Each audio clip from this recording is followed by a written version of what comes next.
Now, it's election day in Georgia. Both Donald Trump and Joe Biden had last-minute campaign rallies on the eve of a vote that will determine which party controls the Senate.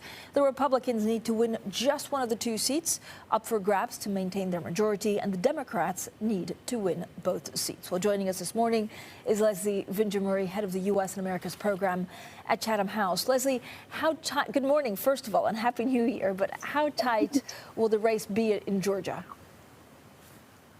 I think it will be very tight. Some of the most recent polls show both of the Democratic candidates up by a couple of points. But I think that, that is probably due in large part to the fact that a lot of Democratic voters continue to vote early. The polls are, tougher to be able to call this race. But I think it's going to be neck and neck.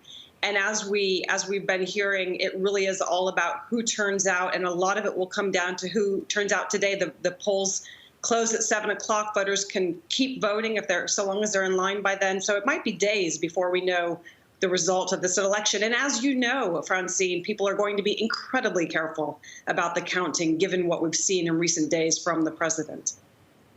So, Leslie, given that there's so much spotlight on Georgia, are you expecting a record turnout, or is it just impossible to say? I know it depends on the weather and things like that, but what's your feeling on this? We saw, a record amount of people voting in the November election. I do expect a very high turnout. We've already seen over 3 million voters. I think people understand.